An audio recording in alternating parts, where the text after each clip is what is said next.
Hello बच्चों, चलिए प्रश्न को देखते हैं। प्रश्न है, ताप में वृद्धि के साथ किसी द्रव की श्यानता रिक्त स्थान विकल्प ए बढ़ती है, विकल्प बी घटती है, विकल्प सी नियत रहती है और विकल्प डी बढ़िया घट सकती है।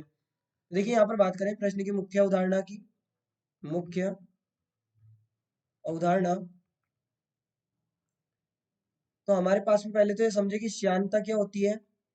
श्यानता, तो यहाँ पर देखिए मान लीजिए हमारे पास में ये कोई द्रव है, जैसे इसको इस प्रकार से बनाया। देखिए ये हमारे पास में द्रव की एक परत, ये दूसरी और ये तीसरी।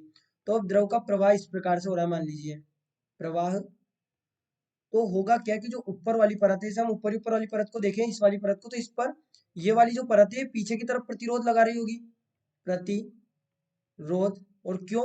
क्योंकि जो द्रव के अणु होते हैं उनके बीच में संसंजक बल होता है। तो ये इसके यहाँ पर प्रतिरोध लगा रही होगी, प्रतिरोध लगा रही होगी, तो इसको हम यहाँ पर इस प्रकार से लिख सकते हैं कि द्रव द्रव के प्रतिरोध का मापन मापन द्रव के प्रतिरोध का मापन, या द्रव के प्रवाह के प्रतिरोध का मापन, द्रव के प्रवाह के प्रतिरोध का मापन, ये हमारे पास में क्या कहलाता है? श्यानता। यही से हम और किस प्रकार से डिफाइन कर सकते हैं? देखिए जो श्यानता है, श्यानता श्यानता द्रव के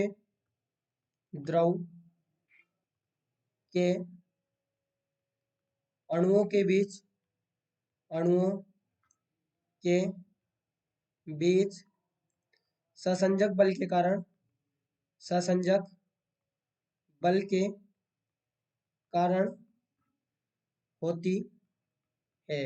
ये हमें यहाँ पर समझ में आता है। अब इसके बाद में देखिए अगला, यहाँ पर समझिए कि ससंजक बल की यहाँ पर बात की गई है।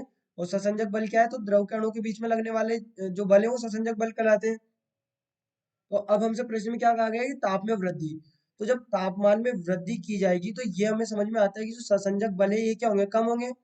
ससंजक ससंजक बल ससंजक बल घटेंगे घटेंगे या यहाँ पर इसे इस प्रकार समझे, ससंजक बल कम होंगे।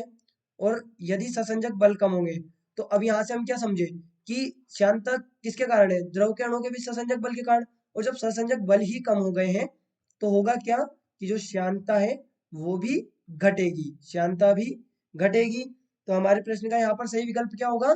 विकल्प बी, कि ताप में वृद्धि के साथ किसी द्रव की श्यानता घटती है। ये हमारा यहाँ पर सही उत्तर होगा। तो बच्चों आशा करते हैं आपको प्रश्न समझ आया होगा। धन्यवाद।